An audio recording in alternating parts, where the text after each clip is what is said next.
حضرت عمران بن حسین کہتے ہیں کہ وہ ایک مرتبہ ایک کیا کہتے ہیں ایک قاص کے پاس گزرے ہیں. قاص کیا کہتے ہیں وہ قرآن کریم کے قصے بیان کرنے والے. انہ مر علی قاص وفی روایت علی قارئ یقرأ.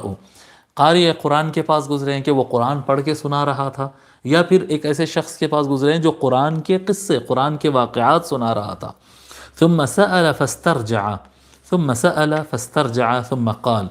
جی ثم سأل، وہ شخص جو ہے قرآن کریم کے واقعات سنایا، قرآن کریم سنایا، سوال سنا کے بولا کہ ٹھیک ہے اب میرے پیسے دے دو بھائی، میں قرآن سنایا. ہدیہ کہاں ہے؟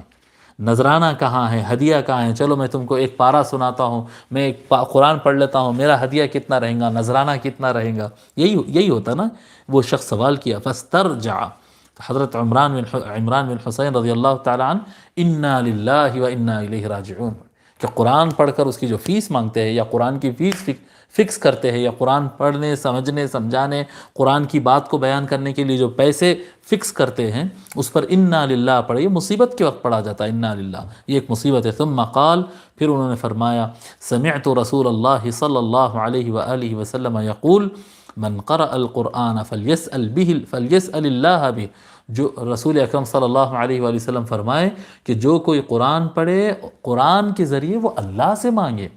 قرآن پڑھے تو قرآن کے بدلے میں اور قرآن کے ذریعہ بنا کر وہ اللہ سے مانگے. اللہ میں ایک سورہ پڑھ لیا ہوں، میرے کو یہ عطا کرے، اللہ کو یہ مفہوم پڑھا اللہ سے. جب بندہ قرآن پڑھے تو اللہ سے مانگے.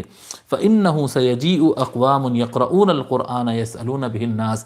کہ عن قریب ایک ایسا زمانہ آنے والا ہے کہ لوگ قرآن پڑھیں گے اور قرآن کا بدلہ لوگ سے مانگا کریں گے، اس کے ذریعے لوگ سے مانگا کریں گے.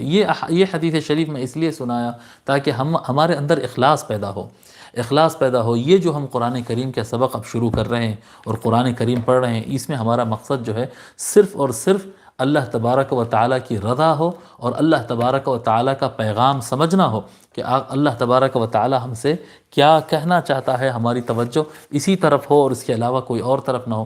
کوئی دنیاوی مقصد ہمارا اس قرآن کریم پڑھنے اور سمجھنے میں کوئی دنیاوی مقصد اور کوئی جو ہے بندوں سے کوئی حاصل کرنا اس میں ہرگز مقصود نہ ہو. یہ صرف اللہ تبارک و تعالیٰ کے لیے ہو.